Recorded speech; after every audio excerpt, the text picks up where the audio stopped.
Have you ever felt underestimated, judged by what people thought you couldn't do, rather than actually seeing what you're truly capable of? That's the reality that today's guest has lived for most of her life. Her name is Jenna Udenberg. And Jenna is about to show you that when people underestimate you, then baby, that's just an opportunity for you to shine through, for you to show them what's really up. From the classroom to community leadership, from creating music to writing books, Jenna has lived a life that proves that possibility is always greater than limitation. Now, what I want you to understand when you hear her story, that it's more about disability. It's much more than that. Because Jenna is here to share a story today that's about courage, about resiliency, about rising above the assumptions of others. So if you've ever felt unseen, underestimated, maybe underappreciated, and whether that's come from the outside world or from your own self-criticism, today, my friend, is made for you. This is episode 410 of Grit, Grace, and Inspiration. And me, I'm your host, Kevin Lowe, a guy on a mission to use this podcast as a way to inspire the world. And yes, that includes you, to never give up on life, even when it may feel like life is giving up on you. My friend, if it's tough, just realize it's temporary, that there's so much more life to live. So if you can take anything away from this podcast, it's that I want you to thrive in life.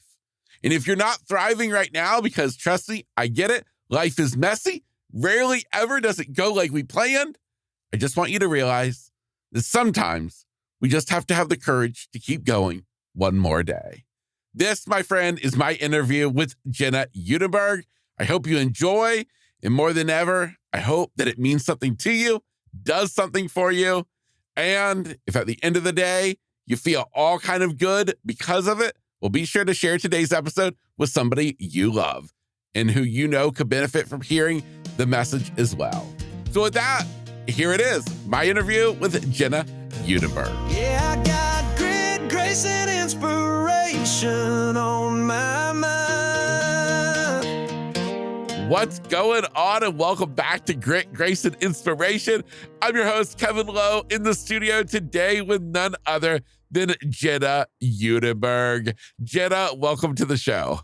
Thanks for having me, Kevin. Oh, Jenna, I'm excited for us to reconnect. I'm excited for us to get to really dive into your story today. And of course, I mean, it would be kind of silly to start a story like at the end, so we might as well start at the beginning. And I would love to know, before medical issues ever enter the picture into your life, what do you remember from those early childhood years? Yeah, I remember loving hanging out with my grandma and grandpa on my mom's side. I remember, like, my first memory, it was losing her coveted ginger snap in the crack of her sidewalk when she was babysitting me and we were out playing with bouncy balls. And this was like circa probably like 1984, 83. I was 3 or 4 years old at that time. I remember loving pink corduroy type pants, which I do not like pink or purple in this genre of life, but I did then, so go me. I loved being out in the fishing boat with my dad and my brother and my grandpa and an older neighbor, not all at the same time because we'd probably sink our little fishing boat, but multiple times by ourselves. I loved playing with the minnows in the cooler. I loved the fact that I always would tease my dad and any fishing partners that if they took a shower that day, we would not catch any fish. And it was almost always true. And I always would play with a line. And we were in Big Lake Superior, right? So these are like big northerns, big fish, you know, not just like little panfish, sunfish kind of things. And I would wrap my little tiny finger and I'd pull it in and out and go, here, fishy, fishy, fishy, fishy.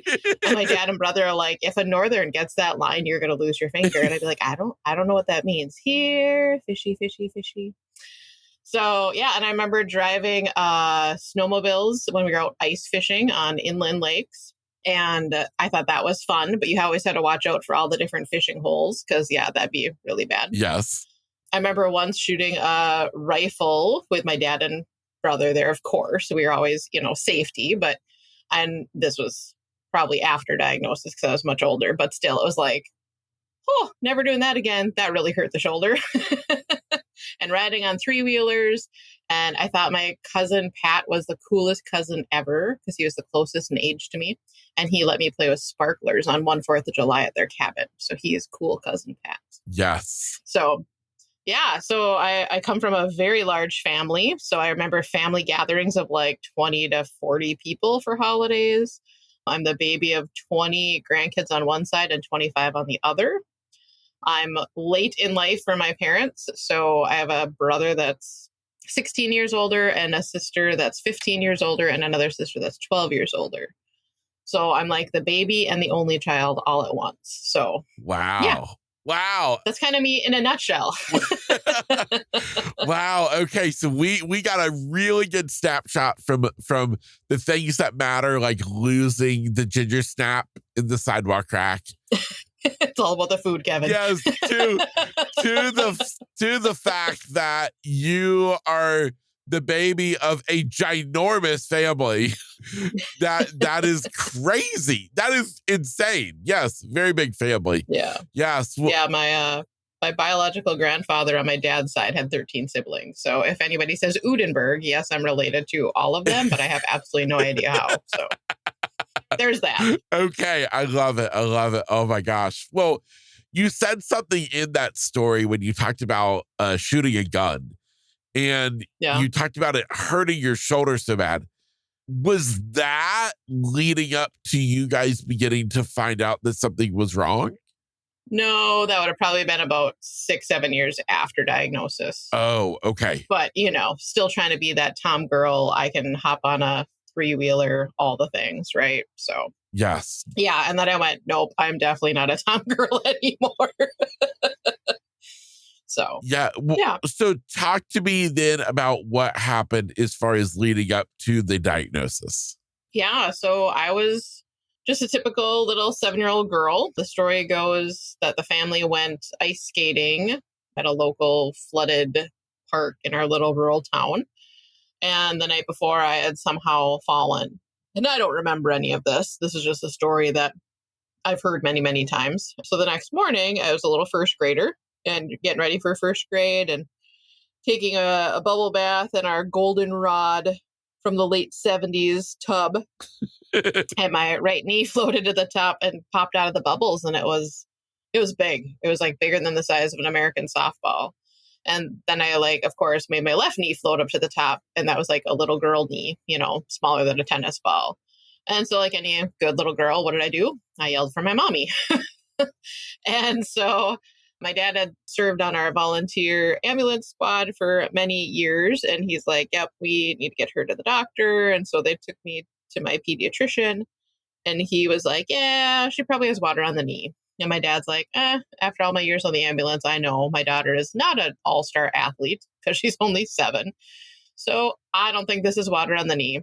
So they brought me to another local family doctor.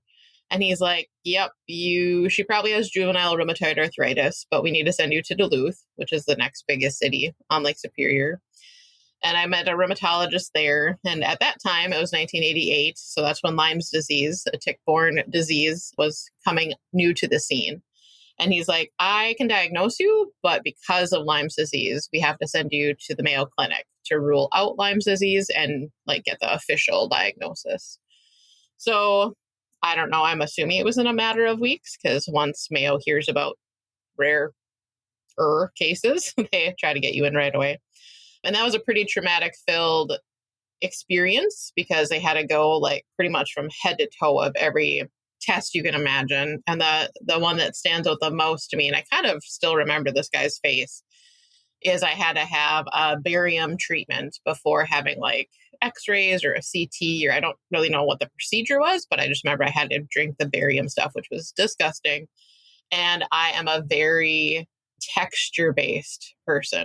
So if you try to hide something in my food, Kevin, my tongue will know and it will not like it. Yes. So trying to drink barium as a 7-year-old was disgusting. And this guy got in my face and he's like, you are making me behind, little girl. You need to drink this and knock it off. And needless to say, my dad stepped in and that guy never bothered me again. So, yeah. And then I remember being at a very fancy restaurant, and this is all in my book as well, But I remember watching my mom crush these aspirin that this other doctor had told my mom that, you have to get these in your kid right now. So she's sitting there with spoons crushing them. And I remember looking at her and I was kind of a little, and she was like, you will take these. And I'm like, oh, no, I won't. And she's like, yes, you will. And I'm going to put them in your potatoes. And I'm like, no, my tongue's not going to like that. I will puke them up. And she's like, if you know what's good for you. And then Dad gave me the look of like, you need to do this. I'm like, okay.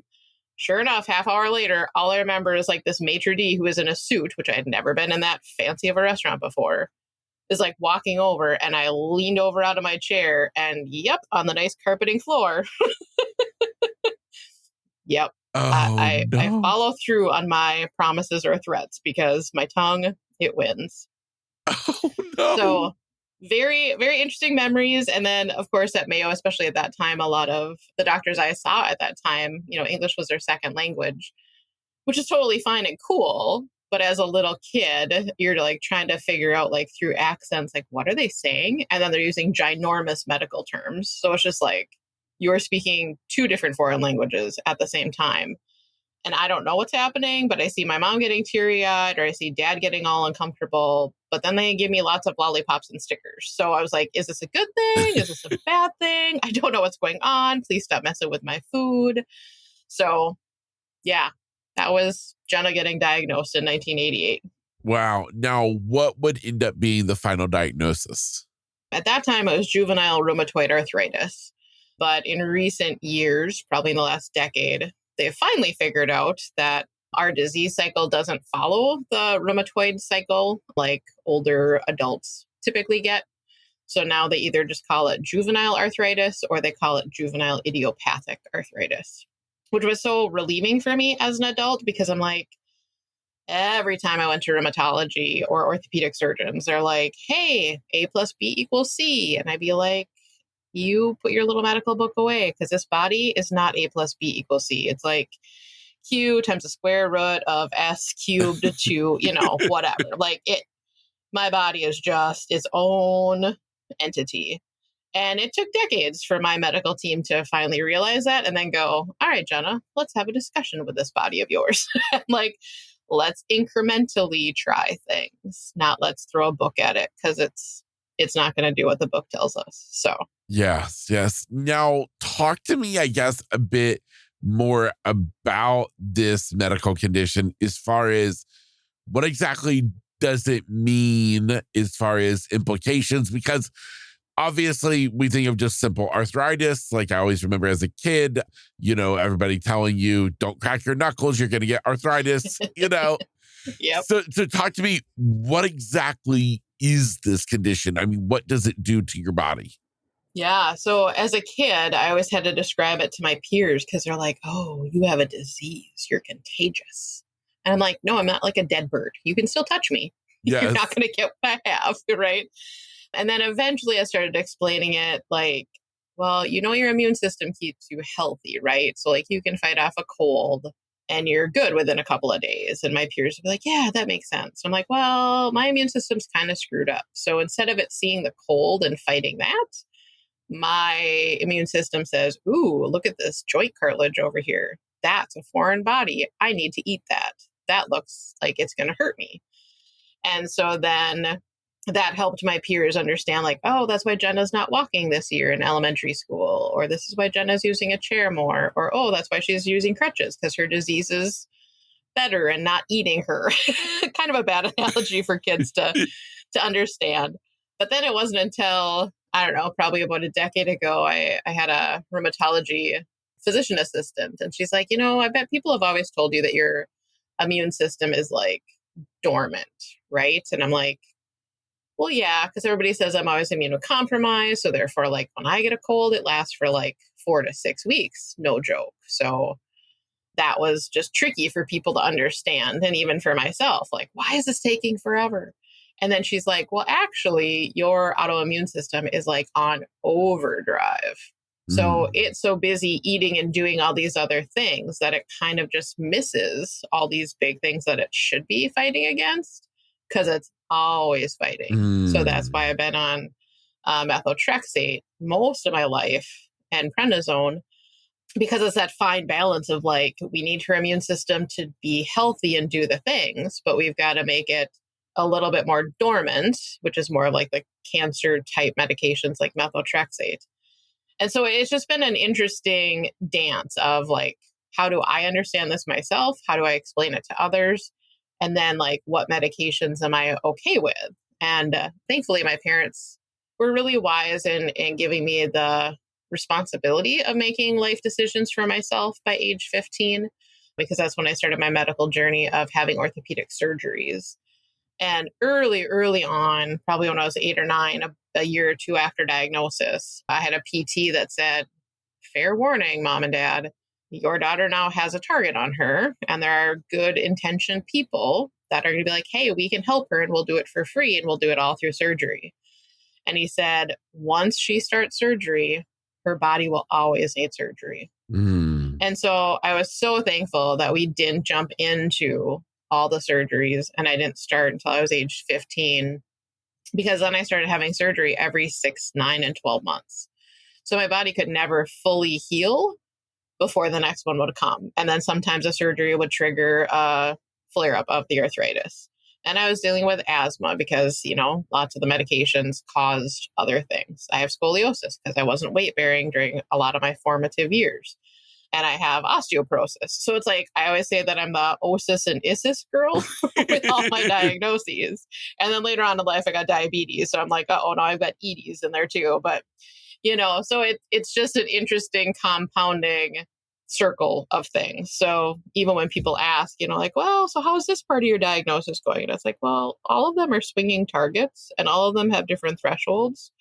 So the symptom I could be having could be from this, or it could be from that, or it could be from this, or it could be from that. So yeah, it's all complex and all connected. Yeah. Wow. Now, as a child, when this diagnosis came through, things start to progress. How would it impact your life? Yeah. So I was in a wheelchair by age 8. So within a year of diagnosis, I was already a wheelchair user. Got to rent an army green old hospital chair that was a pediatric size. Not fun, not cool in any way, shape, or form. No. My family lived in a split level entry home. So there's 5 steps to get up to the main level where my bedroom and bathroom and kitchen and all the things were. And then like a half flight of stairs downstairs to the playroom and laundry and my other siblings' bedrooms. So my mom and my dad and my oldest sister, who moved home after college, had to lift me up all of those stairs, up and down every time to go to school, to go to medical. I wanted to go and play with neighborhood friends. Eventually, my dad and probably my uncle and some other friends helped him take out a window in our kitchen. And so now we have a ramp and an entry out of the side of our house. And that was probably, 5, 6 years after being in my chair, I would say. But yeah, because, at that time it was like, well, she could go into remission at any time. And it's like, with how devastating that disease just took over the body, because it went from my right knee to my left ankle to my right hip. I mean, I felt like a game of Tetris. It was like, we are just playing catch up and we don't know where the next thing is. And then it went to my right elbow. And then it went to, it was just every other body part. And then, of course, you'd compensate. So then the other sides would get all pissy because it was doing too much work compared to the other sore stuff. So lots of pain, lots of heat, lots of swelling, lots of tears hiding away because I wasn't a very demonstrative little kid. I wanted to keep it to myself. And I had friends throughout the whole thing. I mean, I think that's the most resilient part of that story is like, I always had good friends. I've always had a great support system. And yet, my parents really made our house kind of be my hub because I couldn't go to my friends' houses for sleepovers or parties or birthday parties. And at that time, it was just before the Americans with Disabilities Act was passed. And even though it was passed in July of 1990, by the time it really had a ripple effect up to northern Minnesota and rural Minnesota, even today, there's a lot of spaces that aren't accessible. So as a kid, it was like, ooh, come to the pool party because Jenna can come to the hotel. And it's like, oh, well, you missed that ginormous step because there's no curb cut to get into the hotel. Or does Jenna really want to do all the work to get to the pool party, but she can't get in the pool? So how fun is that? And yeah, so, just struggles. But again, when you're a kid and and you don't know any different in life. Like I said earlier, I have memories of my childhood and walking and running and, doing cartwheels and all the things kids do. I have those memories, but when I was going through it, I don't remember that I was like, I can't do that or I'm pissed about it. Like I'm sure there was moments of it, but I don't know that I ever had huge things as a young kid. When I was 15, I went through a big depression because I was going through lots of medical stuff. And so, I had a plan for suicide. And that's a whole nother area if you want to get into or not. But, that was the biggest time that I was definitely seeing what others could do and what I couldn't do. And the pain became too much. Wow. So. Wow. Yeah. Well, we will definitely circle back to that. But before we get even that far along in your childhood, I know that I think it was maybe in 6th grade when the trumpet entered your life. Yeah. Yeah. Talk to me about how that began and the love for it, none other than the trumpet. Yeah. So, like I said, I was a baby by a lot. And so my brother was big into hunting and fishing, had nothing to do with band or choir. My 2 other sisters, my oldest sister played the cornet, which is like, I don't want to say the baby version of the trumpet. It's just built differently than the trumpet, but it's in the trumpet family. And then my other sister played the flute. And I was like, the flute is too girly and too small. So I will go with the trumpet because we have one here and we'll see how it goes. But then my good friends, they were more cool than me. And they were playing saxophone and drums and clarinet. And I was like, I have the cornet. Okay. Well, in 6th grade, my right elbow was starting to fuse from the arthritis. So my elbow eventually didn't fuse all the way straight, but it didn't fuse like at 90. So it's somewhere in between 90 and 180. And so during that time, I was like, hey, this friend plays the saxophone. A saxophone uses a neck strap. Maybe if I tie a shoelace around the big part of the cornet, that could help it keep some of the weight off my elbow that's fusing. And instead of trying to play right-handed, how about I use my left fingers to move the valves? Well, we had a pretty nationally and internationally known music educator as our beginning band teacher, and he was a trumpet player. And I will always remember, I loved him, don't get me wrong, but he came to me one day and he said, just so you know, there's no such thing as a left-handed trumpet player. And you don't tell an Udenberg that they can't do anything. So, again, love them, but, put this in your pipe and smoke it. And yeah, I just went for it. And so by 8th grade, he had retired and a new, younger female Spitfire, little short band director came in. And she, complete pivot in my whole life and world. So she figured out that, hey, Jenna, you're just listening to others play this, and then you're playing it well, but you have no idea how to read rhythm. And okay, Jenna, well, now you're kind of outgrowing this cornet. You need to invest in a real trumpet and do all the things because you're actually really good at what you're doing. And so then the high school director at that time kind of got involved, and he's like, yeah, you have to have a real trumpet. You're gonna go far. You're gonna do things, and we're gonna invest in you. So you need to invest in yourself. And then that's when my depression happened and all the things. But music and band was the whole thing for me to come out of that, and that was my even playing field. As a 8th grader, I was, a joint lead trumpet player. In 9th grade, I was the only freshman to be playing first trumpet. I was being groomed to become the lead trumpet of not only our high school band, but also the jazz band.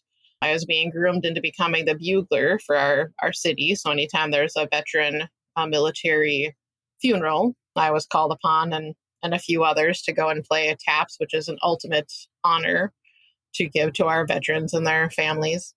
And so just, crazy open doors opened. My 8th grade band teacher, was just instrumental in all of that because she privately used her car to get me to and from honor bands and honor jazz bands and to state contests in high school and played piano for me and just all the things. Unheard of things, right? In schools today, I hope in the United States of America, there are not teachers breaking liability rules in our current world. to bring people in their private vehicles to spaces because school districts don't have enough accessible transportation to get all of their students to all of the things that they need to be a part of. And at that time, too, we had to move different locations because the band room was not accessible in our high school. So I actually ended up putting hairline fractures in my femurs. So in my leg bone just above my knee, because the track chair that they used to get me down the flight of stairs and back up would always miss a step every third step. So as my body would get that jolt, my body's way of compensating was slowly making a fracture above my knee. And the doctors didn't know that my knees were fully fused until they got me out on the table, thinking they were just going to do an arthroscopy one day. And they woke me up and I was like, hey, this is great. I'm awake. This is awesome. And the surgeon was like, Jenna, we just put you out and did some scans. There was no surgery involved. And you need to stay in the hospital for 3 days because your bone structure is so small. We don't have joint replacements your size to then go in and, actually give you a knee replacement. And so with that, the school district ended up putting our band over at our elementary school at that time.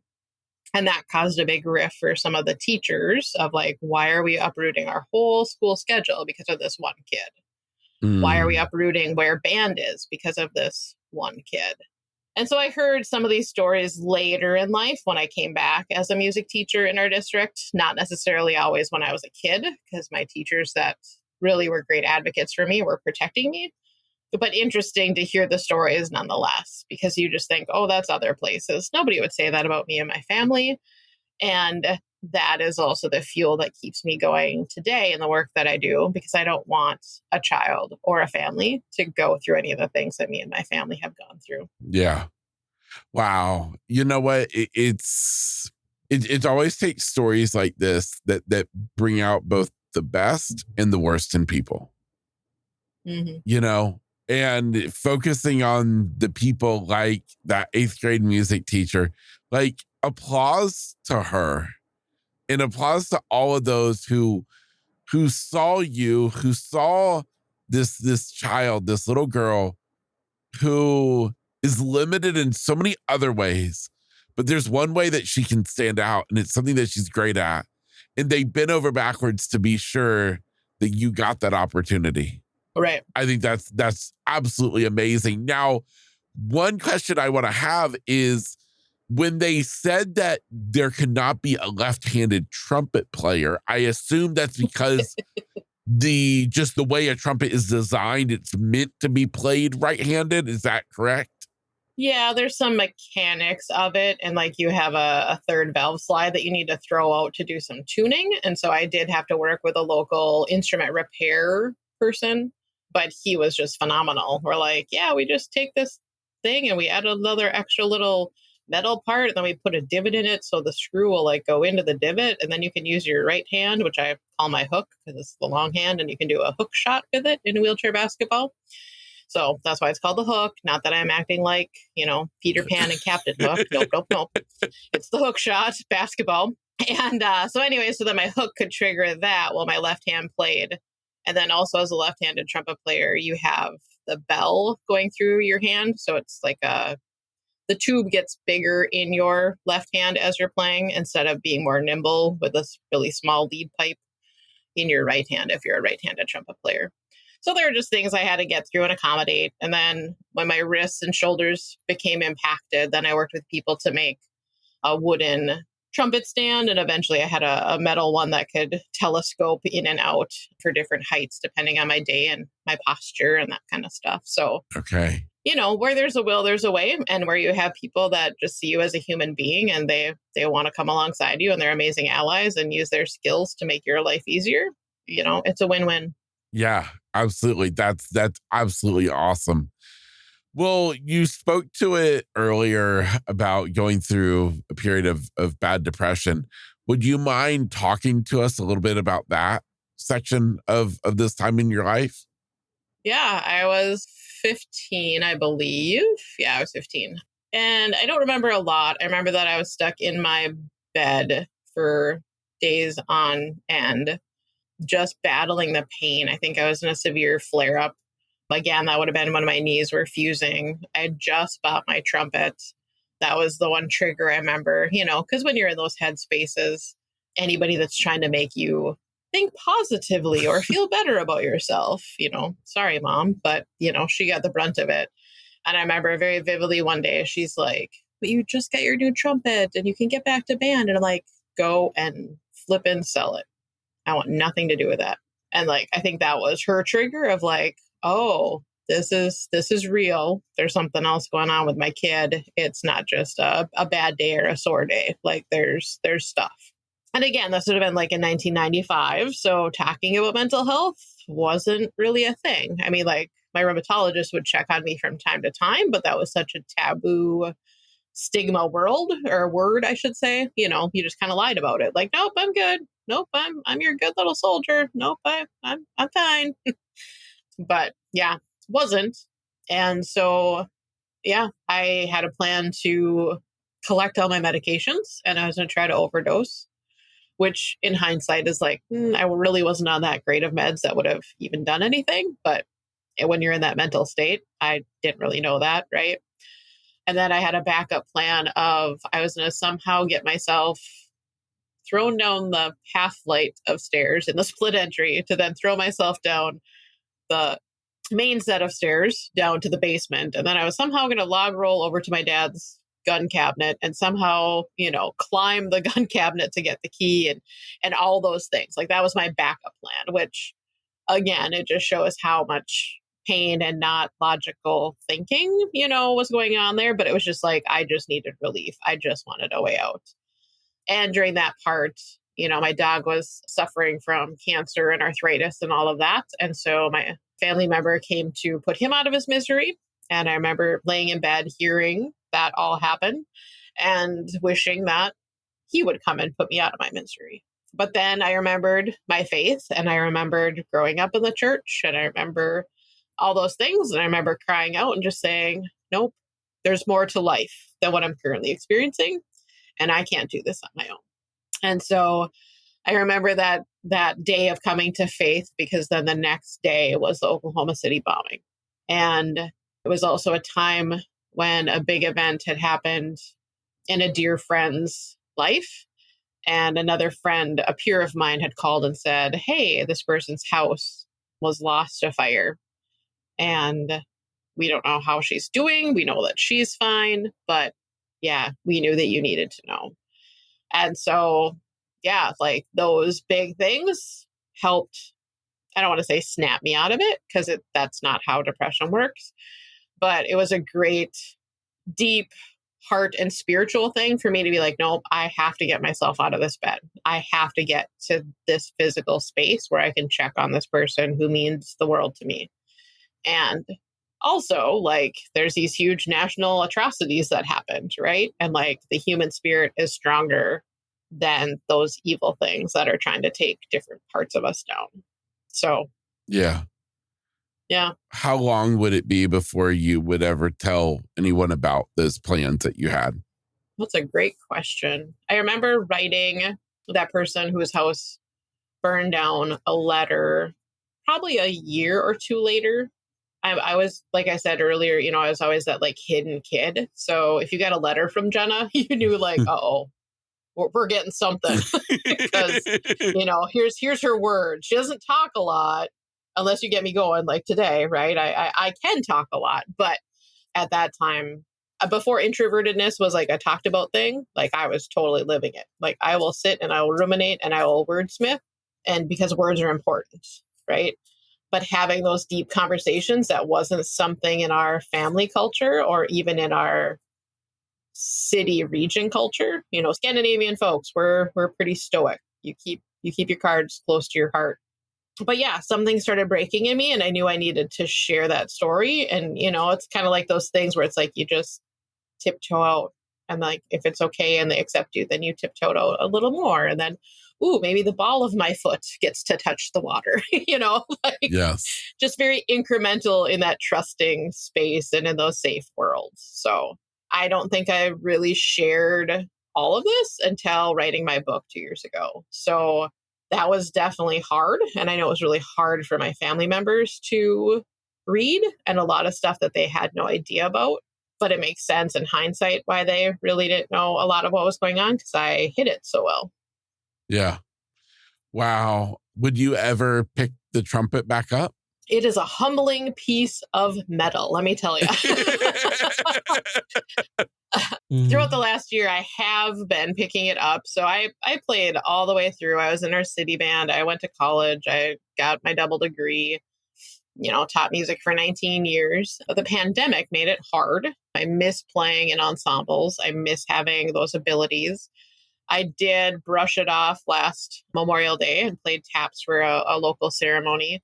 But that's what I miss the most. I miss using those gifts and talents to bless others. I miss being on worship teams, playing my trumpet.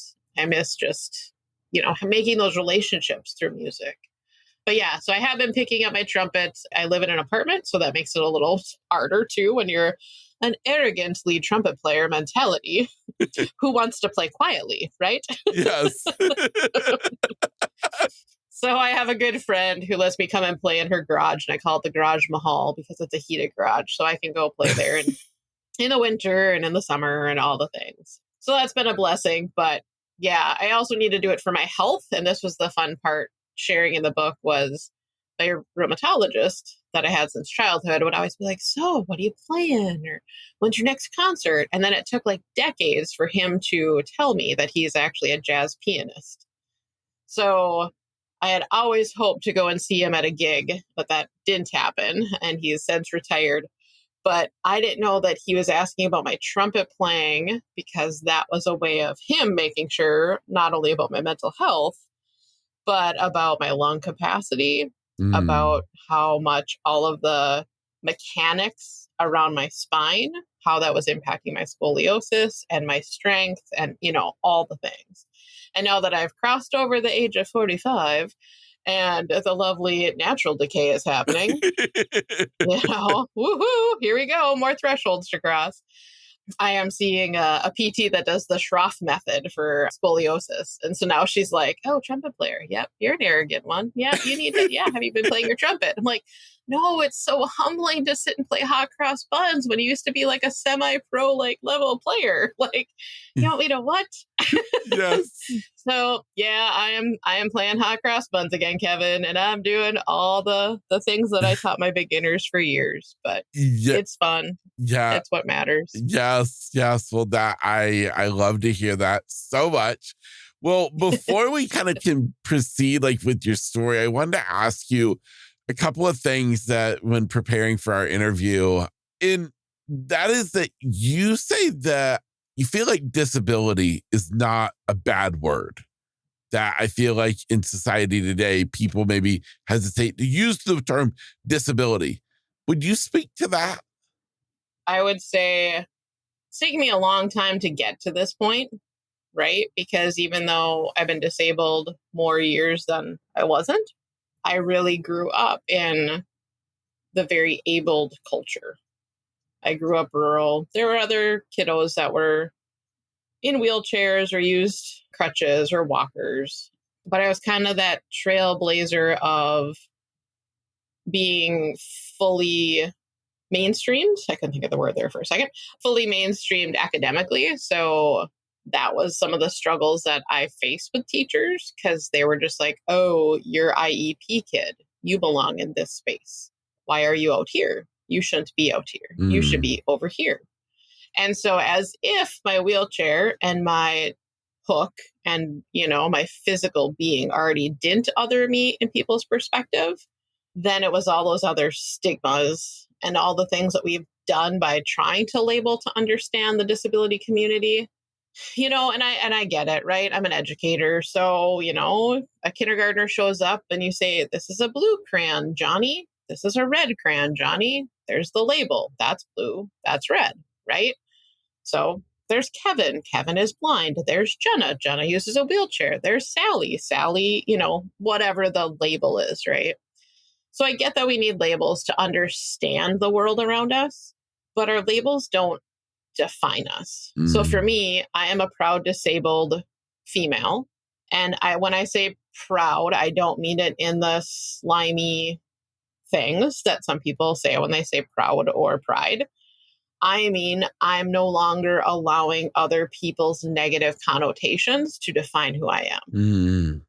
So I know that I deserve to have a space at the table. I know that I and other people like me deserve to be stakeholders. I know that my story and other people's stories, similar or different than mine, all belong in this huge, amazing tapestry of life to be shared, to be valued, to be listened to, and to be appreciated and to be acted upon. And so when I say disability is not a bad word, for me, I'm tired after being in a chair for 38 years. I am tired of infantizing or making people feel like they're younger or less than because other people feel uncomfortable saying that Jenna is disabled. Jenna has arthritis. Jenna can't walk for long periods of time or space. Like I just say I'm disabled. Jenna doesn't like the word handicap. I have never played real golf a day in my life, and I do not know what my handicap is when it comes to golf. I also don't usually use like my favorite at one of the schools I used to teach at. It said disabled toilet on the door. And I'm like, I wonder what disability the toilet has. Yes. Is it not able to flush today? Is it not like, what? I don't understand, right? And my other sister worked with me at the time. And so then she was like, quickly went in her office and like made a like accessible bathroom sign to put over the sign that said disabled toilet. But anyways, right? And so also for listeners, like, I am in culture and I'm out of culture as well. So like, yes, politically correct. I am a person with a disability. Put the person first. But when I'm in disability culture and disability community, I am a disabled female. I am a disabled human. Like it is a part of me. And so even when my nearest and dearest friends are like, Jenna, I picked this place and I'm so sorry. I don't see your wheelchair anymore. We've had many conversations because it's like, well, honey, thank you in one aspect because you're thinking that's a compliment. But here's the other side of what you just said. And especially when I'm an accessibility educator and a disability activist and advocate, like, how do you not see my chair? Right. Yes. But I get it, right? Like I hear Kevin's voice. Like Kevin is like whatever I'm imagining from the images I've seen of you. Like, you know what I mean? Like I haven't seen you in community because we know each other from the phone and from this video call, right? Yes. So it's like, I understand because I've done that to others as well of like, oh, that's right. You're disabled. Okay. I forget about, like, accommodations, like all the things.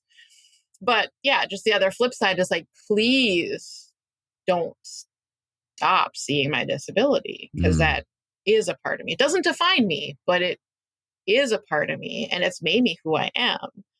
And so when non-disabled people are like, oh my gosh, wouldn't you like to go back to like that day on the ice rink? And who knows if that even caused it, right? It could have just been a whatever, not a mistake. That's not the right word, but I can't think of the word. Coincidence. There we go. And it's like, no, because I don't know who I'd be without it. Yeah. Like this is me, this is life. And it's important to share our story because nobody gets to live everybody else's life. So we need to share our stories so people can grow in becoming a better human by embracing other stories. Yeah. Yeah. Wow. Jenna, your mindset, your viewpoint on your situation, on your disability, it's truly only there because you're somebody who's lived it. You've walked it. Mm-hmm. This isn't something new. It's not something out of the ordinary. It's like me. I've been blind for over 20 years. It's just part of life and you get used to it. And what I would love to know is when you went into college, so getting out of high school, we're going into college, did things get easier, better, both like your mental health as well as even just the accessibility of college or the ease of just being a student? Was there any difference? Oh, I wish I could tell you that I went and, there was unicorns and rainbows and not a rain cloud in the sky. But yeah, no. No. I wish, Kevin, Yeah. but let's be honest. Yes. You just kind of traded things. So I lived on my own in a dorm for the first 2 years. Within the first quarter, my roommate pretty much got relocated out of my room because their style of keeping things clean didn't fit with a wheelchair. So yeah, can't have piles of clothes on the floor because Jenna can't get around to the places she needs to get to. Can't, leave this here because that just doesn't work. And we're still friends till this day. So life was good, but just interesting things you learn. Yes. Being a music major it's a ruthless schedule. Every day you were supposed to be up by 6 a.m. You were supposed to be practicing for an hour or two before your 8 a.m. class. And then we had anywhere from 13 to 15 classes a day because most of our classes were either like 0 credits, half credits, 1 credit. And then all those like half and 1 credits were like your ensemble. So it was like, oh, well, not only do you have to show up at ensembles anywhere from 2 to 5 days a week for 2 to 3 hours each, you also had to go then and practice outside of all those things. So when you're hanging out with your, science friends, they're like, oh my gosh, this semester I have 5 classes.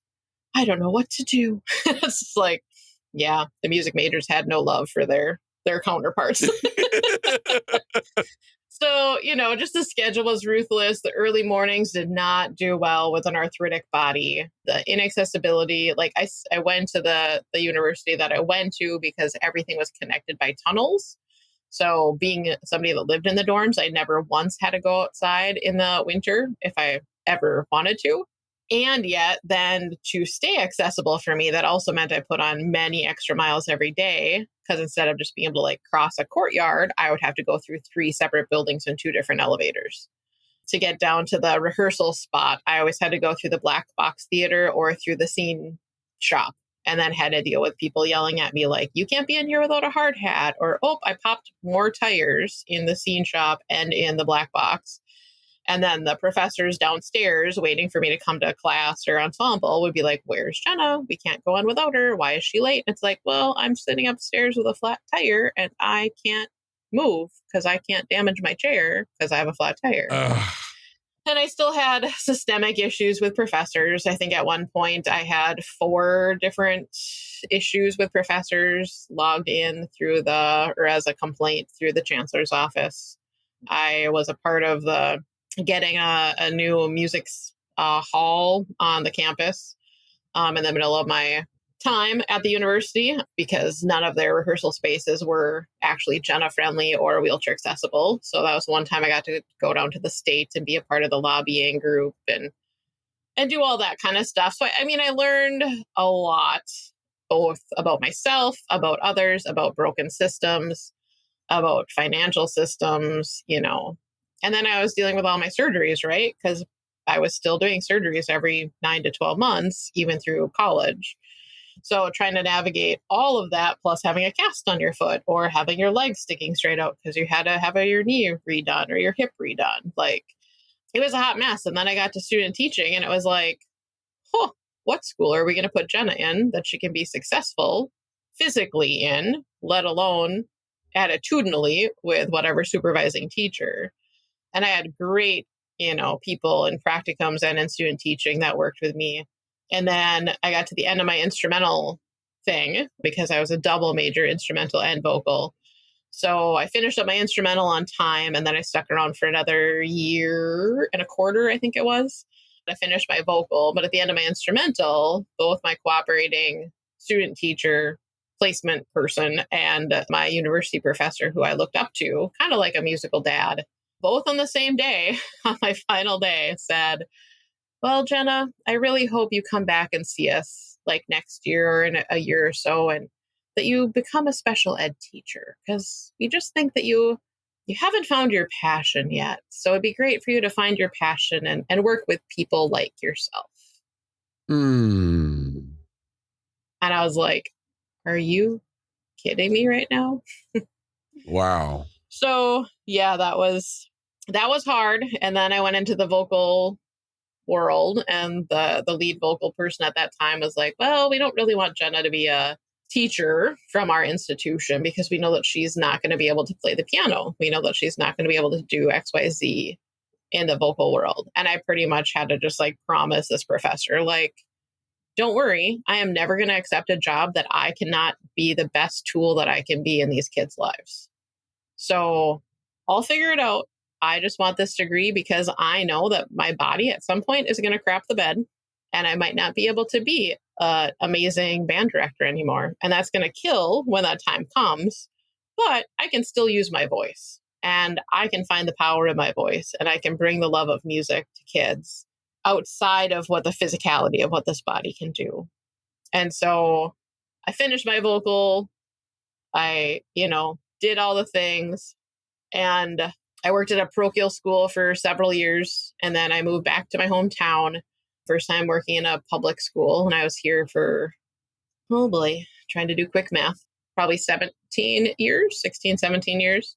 But then the pandemic hit and the district came back and said, I believe it was on the third year of pandemic teaching, that they were no longer interested in accommodating my work from home orders. Mm.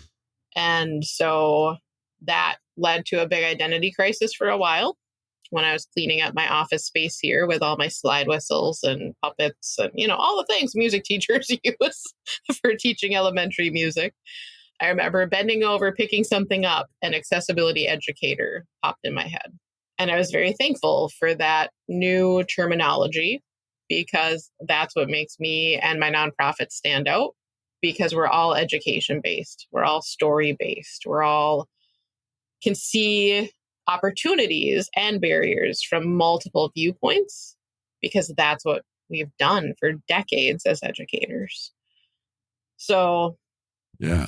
Well, Jenna, I just have to say, we kind of glossed over it in that kind of time lapse, but you had an extensive time. Almost 20 years as a teacher. That's remarkable. Yeah. Yeah. And very interesting. Only once in my state were we ever the national hub for music education for our conference. And only once have I seen another person in a wheelchair at a music education conference. Wow. Doesn't mean that there's not other disabled people out there. It just means that, in my experience, that's what I saw. And also when I was in high school, we had a student teacher and he was blind and he inspired me in more ways than I think I ever knew. And then he became a composer when being a music educator was no longer safe space for him to be in.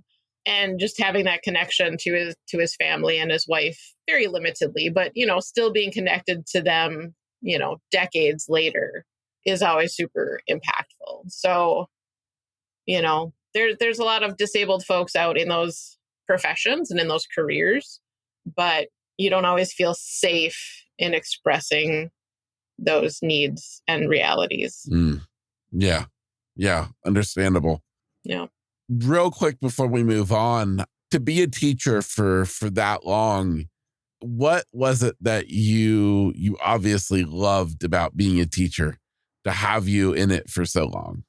Well, many people say that I'm the weird one because I love the middle level kid, right? So, and rightfully so, right? I was triggered by my 8th grade band director to become a music educator because she saw me as a human.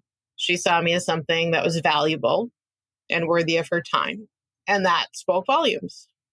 So, and part of it is adolescents have way more energy, even though they sleep, more hours than they're awake. But that energy of sarcasm and just that their body is different every single day. I think I just really resonate that, right? And I was able to steal some of their energy when I was going through brain fog or when I was going through down or hard times. There was just a spark for all of it. And eventually I was able to figure out my spark when it came to my elementary kids and kind of my high schoolers for a few years. I taught high school, but high schoolers know it all and you can't teach them much. So that's a whole different breed of how you educate. But yeah, and then I still coach our Lego robotics team and lead a nonprofit there and that kind of stuff. And so, working with that middle level, seeing those aha moments, helping them dig deep and realize like, dude, life is going to be hard. So let's suck it up together. Let's learn together and let's not give up, because you can't give up in life. You have to develop those grit skills and you'll go far just being a good human being. So let's figure out how to be a better human being every day that we're together. Yeah. Yeah. So, Jenna, you're so amazing. You are truly, truly amazing. When you left teaching, did you go through any of that kind of like identity crisis? I mean, the fact of, that you were a teacher for so long, you spent all that time in school becoming a teacher, and then to have that go away, do you go through any type of identity crisis? And if you did, what got you kind of through it and on the other side? yeah, for sure. It was hard, and then originally it's like, well, what did I go through all that for? Yeah. If this was going to be the end, what was the point? Yes. Right. And it wasn't like I knew in advance. Mm. So I thought I was coming back to teach, and the district didn't come back until like late August, like 3 days before I was supposed to be in the classroom, to be like, nope, you have no classroom. Ugh. So it's like I didn't have a last concert or a last program. My kids didn't know what was going on.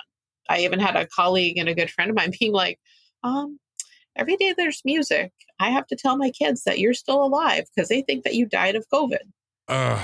But I was in the middle of the struggle with the district and the union and lawyers and all the things to just, figure out what was going on. And I'm like, I can't make a video to be like, hi, kids, I'm still alive. I just can't teach you music. But go and be good to humans and sing and play and do all the things and keep learning. And you'll see me out on the street when COVID's gone, ? How do you cover that? So I'm very thankful that I still get to, coach the Lego robotics and live life out that way. I think had that gone away, that would have been, the last nail in the coffin for sure. But we were able to figure out ways of me being online, and I was a Bush Fellow at that time. So I was able to use some of the funds to buy a robot. So we called it Miss You on a Stick. So my co-coach would lift me around different schools when they were at competitions and all the things. And, there was just a lot of resiliency and a lot of like, this is our new normal. Jenna's at home, but Jenna can still come into these spaces. She can still use her education. She can still use her leadership. She can still do all the things. It just looks different. It was hard. Like I said earlier, I was very glad that I got the label of accessibility educator. Hindsight's 2020. I'm glad to see my uniqueness as a leader in the disability community and culture and making hopefully amazing, resilient, continual change in the thought processes, not only in my region, but beyond. But it was hard. And, but the world has greatly changed. So as people have asked me throughout the last 3 years, do you miss teaching? Do you miss teaching? It's like, I miss the kids. I don't miss the bureaucracy. But also our society has very much changed. So I miss the kids that I taught once. I miss the families that I interacted with once. But like I said, the world is just different. Education is very different. Music is very different. And a lot of the arts aren't as supported as they used to be. And so that's very concerning. Yeah, without a doubt. Well, talk to me a bit about you deciding to write your own memoir. I would love to know how that idea came about, this idea of being vulnerable enough to put this story of yours on the paper, to have it published. Walk me through that experience. Yeah, I've been told from a young age, especially from medical team folks, like, Jenna, you need to write a book. Like, there's just been so much life that you've lived through, but yet, you always have this positive attitude, or you can make us cry 1 second and then you make us laugh the next. Like, you just need to write a book. And so I'm like, when does Jenna have time to write a book? Because I'm fighting all these systems just to get my degree, just to get my job or keep my job. So when that career was ended and I was in the middle of my Bush Fellowship, it was like, all right, well, I guess now's the time. And so I used some of those funds to help me get education on what it meant to be an author and how to, self-publish your book. And had coaching, calls and worked with an editor that was local and all the things. It was really hard to write it at some points. I mean, as you've heard today, some of the hard stuff, but I also wasn't not going to be my authentic self in my memoir because we all go through mental health needs. We all go through being connected to disability in some way, shape, or form. We all go through hard times and we all go through mountaintop times too. So it's all about life. But the greatest coaching advice I had in that process was, Jenna, the type A, you don't need to write your story in chronological order. You write your story with the energy and what I learned later in disability culture, the term spoons, when you have the spoons to write those harder parts. So know your energy level, know where your spirit and heart and mind are at. And if that's not the day to write that part of your story, then don't do it. And so during that process, it took me about a year to go from beginning to end of process with my book and lots of ups and downs along the way. But I did take about 3 months off at one point after I wrote it all because I just couldn't handle it anymore. I was tired of my own voice. I was tired of the hard stories. Imposter syndrome totally kicked in, right? Like, who am I to write this book? Who am I to spend this money to publish it? Who am I to want to start this nonprofit? Because I throw out at the end of the book, a lot of my dreams and, will this ever to come to fruition? And that's scary because once you tell somebody, let alone the whole world, like, hey, this is what I want to do. This is why I'm here. Let's do it. Yes. Then you got to do it, Kevin, right? Exactly. Yeah. The word that I was given before writing was the word tapestry. And I didn't know how it would fit in. I didn't know what this word was about, but I'm like, well, I was given accessibility educator. Now I'm given tapestry. And so the book title is Within My Spokes. Again, a nod to why disability is not a bad word, because so often people see our wheelchairs and they think we're bound to them. And that is not true. Our wheels give us freedom. So within my spokes, and it was also a nod to the Rio Mobility Firefly that I got as part of my Bush Fellowship as well. So it's an electric third wheel attachment to my chair where I've been out on 450 plus miles of paved trail, of gravel trail, of limestone trail, of crushed granite trail, in our state parks where I'd never been in our state parks before. And, Minnesota, land of 10,000 lakes. Hello, let's go see some more lakes. And so, it's a nod into the biking community because as soon as I put the Firefly on, it is amazing being on the trail because every rider, almost every, right? 99.5%, there are still some curmudgeons on the trail, but 99.5% of people actually look at me and see me. They smile and genuinely wave.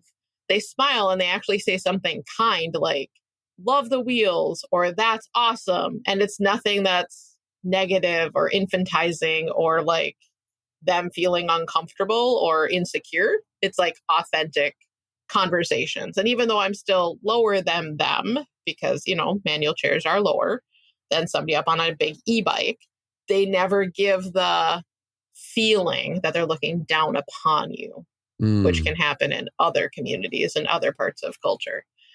So anyways, I just wanted all those stories shared as a part of that. And so, getting back to tapestry, it was so you look at a tapestry and on the front, you see all these vibrant colors and you see some shiny colors and you see some sparkling threads and you see long threads and wide threads and short threads and narrow threads. And, every relationship that's come into my life has made me who I am. Good, bad, ugly, amazing, long, short, all the things. And then when you flip the tapestry over, it's a hot mess, right? You've got strings all over the place. You got knots all over the place. One is leading to the other. Some are abrupt ended. Some are there the whole time. So within my spokes, and then the subtitle is A Tapestry of Pain, Growth, and Freedom. And I just felt like those 3 words were so true in every aspect of life. Yeah. Yeah, absolutely. Amazing. Where is the best places that people can find your book? Yeah, anywhere you buy your books. I am definitely on Amazon, and there's a link on our website to also get it, aboveandbeyondwithyou.org. So Above and Beyond with You is our nonprofit, and all the proceeds of the book go to the furthering of the nonprofit's mission and vision. And so it's Above and Beyond with You, capital U, because of Udenberg, because my kids, picture little 5-year-old kindergartners. There's no way they can say Miss Udenberg by the time I've already flown past them. Yes. So they shortened it to Miss You. So With You is a nod to my music career, but it's also a nod to my belief and value in the work that I do, is that it's not a drop in the pan. Hey, let's do this accessibility audit. And yep, I'm wheeling away and you're walking away, and the two never meet, right? I don't believe in the checklist of ADA. I believe in going above and beyond, and we're being committed to accessibility, inclusion, and we're making relationships that are long-term. It's not, again, we're not a checklist. We are human beings. Yes. So you can find them all there. You can find Above and Beyond with You on Facebook and Instagram and LinkedIn. And, there's a connect with us on our website as well. So we love hearing from people. We want to lift up other people's voices. We want to be connected to other aspects of disability culture. We typically just focus on the wheelhouse, but mobility disabilities, because of me being a manual wheelchair user. And we don't believe in speaking for other parts of disability culture when it's not our lived experience. But one of our core foundation values is that we are trying to be a conduit so that all of different disability culture and community is embraced and celebrated. And we work together with other nonprofits and other organizations and entities to amplify the whole voice of disability culture and community. Yeah, amazing, amazing. Well, I will be positive that all the links, all the things are all in the show notes for easy access. Awesome. Jenna, I've said it once, I'm going to say it again. I think you're incredible. I absolutely I love the insight that you have on life. I think you're such a spectacular person doing such amazing things with your life. It has meant the world to me to get to spend this time with you today here on the podcast. So just from the bottom of my heart, thank you for being here. Thank you so much, Kevin. You are an awesome host with great questions. And thank you for sharing your life story and doing the hard work of podcasting, because all of our stories are important, and it's great to lift each other up in the work that we're doing. Yes, absolutely. Well, my friend listening today, I hope that you have enjoyed today's interview as much as I have. Please be sure to check out today's show notes for all the links that you can get plugged in with today's amazing guest, none other than Jenna Udenberg. She is absolutely incredible, has me so enlightened, so inspired, and I can only hope the same is true for you. So my friend, this of course is grit, grace, and inspiration. Get out there and enjoy this beautiful day.